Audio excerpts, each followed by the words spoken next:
ইসলামী আন্দোলন বাংলাদেশের সংগ্রামী আমির 24-এর গণঅভ্যুত্থান সফল করতে যিনি সামনে থেকে নেতৃত্ব দিয়েছেন বঙ্গ অভিভাবক মুফতি সৈয়দ মোহাম্মদ রেজাউল করিম পীর সাহেব চরমনে হাফিজাউল্লাহ।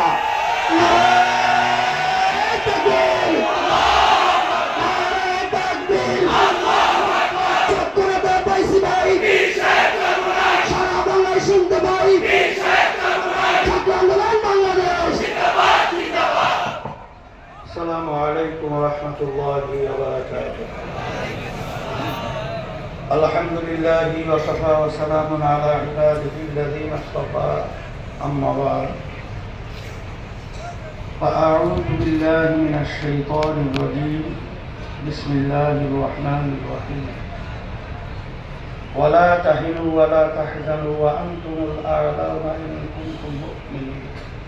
صدق الله العلي العظيم. সবাই দুরূদ শরীফ পড়ি আল্লাহুম্মা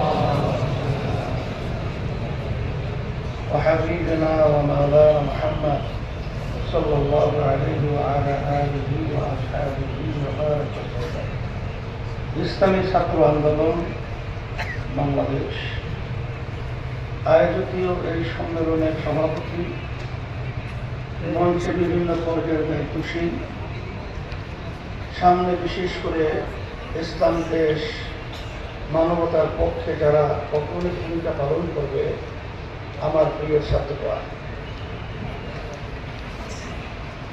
ইসলামী ছাত্র আন্দোলন এর মূল নীতি আদর্শের ব্যাপারে তোমরা জানবা, জানছো, আবার বলছি সাহাবাদের অনুসরণ,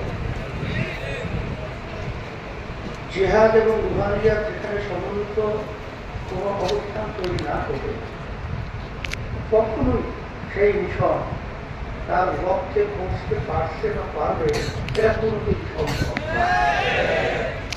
আর এখানে তোমাদের সামনে আয়াত শরীফ তেলাওয়াত করেছি, আয়াতের অর্থ তো আমরা জানি, আবারও বলছি যে আল্লাহ রাব্বুল আলামিন এখানে কোনো সংখ্যাগরিষ্ঠতা, কোনো অস্ত্র, কোনো শক্তি বিজয়ের জন্য এটা আল্লাহ বলেন না।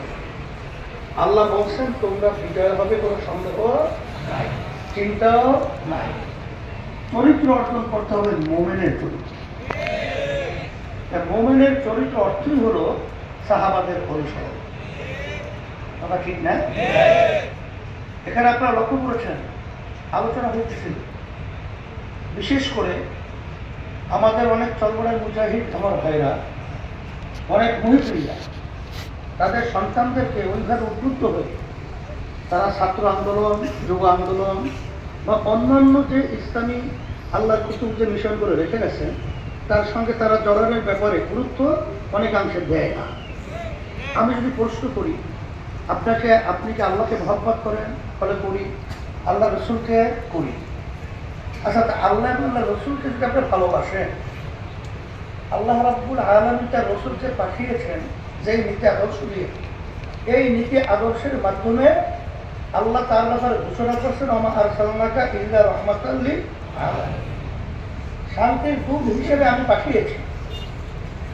এই নীতি আদর্শ দুনিয়াতে কল্যাণ, আখিরাতেও কি কল্যাণ, দুনিয়াতে শান্তি, আখিরাতে মুক্তি।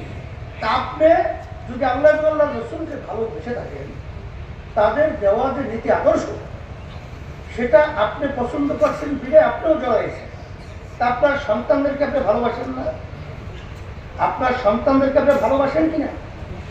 যদি আপনার সন্তানদেরকে আপনি ভালোবেসে থাকেন, তাহলে আপনার সন্তানটাকে আপনি কেন ইসলামী নীতি আদর্শের সাথে জড়িয়ে ভবিষ্যৎ এই ছেলেগুলো তৈরি হওয়ার জন্য আপনার দিকে জ্বালা পোড়া কেন হয় নাই, কেন হবে না, এটা কিন্তু আমাদের বুঝে আসে না। এর জন্য আমি অনেক মুজাহিদ এবং অনেক মুহিবদেরকে দেখছি, ছোট বাচ্চা দুধ পান করে আমার কাছে নিয়ে আসছে, হুজুর ওকে এত সদস্য করে নিয়ে আসছি ছাত্র আন্দোলনে। এই ওইটা আমার সামনে ওই রিসিট আছে না, ওরা তো সদস্য বানায়, তখন দেখতে খুশি লাগে না? আলহামদুলিল্লাহ। তা যাই হোক, আমি এই কথা বেশি আর সামনে না বাড়িয়ে আমি বর্তমানে যে বাংলাদেশের অবস্থা আপনারা লক্ষ্য করছেন, আমাদের দেশ নিয়ে কঠিন, গভীর, বড় ষড়যন্ত্র বর্তমানে চলছে।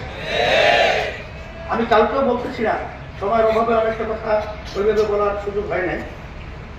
আজকে আমাদের বাংলাদেশের ভিতরে সুবিধা অসুবিধার ব্যাপারে সেখানে ভারতের পার্লামেন্টে সেখানে তারা আলোচনা করে। এটা কিন্তু অত্যন্ত একটা কঠিন ষড়যন্ত্রেরই একটা বাস্তবতা। আমাদের দেশের ব্যাপারে ভারতের পার্লামেন্টে সেখানে আলোচনা হবে কেন? কারণ আমাদের দেশটা কি স্বাধীন বাংলাদেশ না? এখানে যারা নাকি হিন্দু বা অন্যান্য যারা রয়েছে এরা আমাদের বাংলাদেশের নাগরিক, এরা ভারতের নাগরিক না। এদের ভালো মন্দ সুবিধা অসুবিধা আমাদের সাথে জড়ায় আছে, এটা আমরা দেখবো, এটা আমরা দেখতেছি। আর আপনারা কি করেছেন? যখন নাকি ফ্যাসিস্ট 5ই আগস্ট পালিয়ে গেল, তাদের খুনের ব্যাপারে তাদের সমস্ত অনৈতিক এবং তাদের যত খারাপ আচরণগুলো ছিল সেই ব্যাপারে কখনো খারাপ একটা কথা শুনি নাই। আপনার মন্তব্য করতে পার্লামেন্টে। এর কারণ কি? বাংলাদেশের নাগরিক বুঝেছে, জনগণ বুঝেছে যে আপনারা কি করতে চান। এখানে আমি সমস্ত রাজনৈতিক দল বা সব ধরনের ধর্মাবলম্বী সবাইকে আমরা বলবো যে এই দেশকে আমরা ভালোবাসি, এই দেশে আমরা জন্মগ্রহণ করেছি, এই দেশকে নিয়ে গভীর ষড়যন্ত্রের ব্যাপারে আমাদের সবাই ঐক্যবদ্ধ হয়ে জাতীয়ভাবে ঐক্য হয়ে এই ষড়যন্ত্রকারীদের বিষ তাক ভেঙে বাংলার জমিনের মধ্যে স্বাধীনতা মাথা উঁচু করে আমাদের কারণ দাও। এই ষড়যন্ত্র কখনোই আপনার ভাবে টিকে নাই, সামনেও টিকবে না, ভবিষ্যতেও টিকে পারবে না। সেই হিসাবে আমি সকলকে ঐক্যবদ্ধ জাতীয়ভাবে হওয়ার আহ্বান করছি। এবং সাথে সাথে ইসকনের ব্যাপারে আপনারা দেখেছেন বিভিন্ন দেশে ওদেরকে নিষিদ্ধ ঘোষণা করেছে।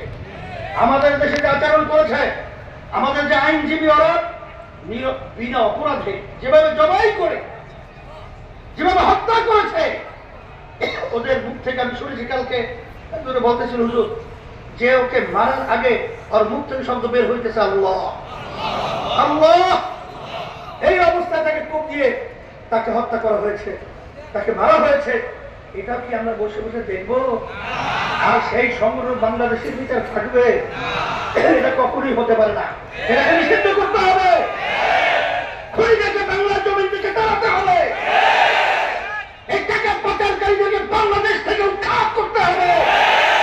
এই জন্য যুব সমাজ, ছাত্র সমাজ সবাই আমরা একত্রিত হয়ে যখন দেশের পক্ষে, ইসলামের পক্ষে, মানবতার পক্ষে আওয়াজ তুলব, বাতিলরা, ষড়যন্ত্রকারীরা, খুনিরা বাংলার জমিনে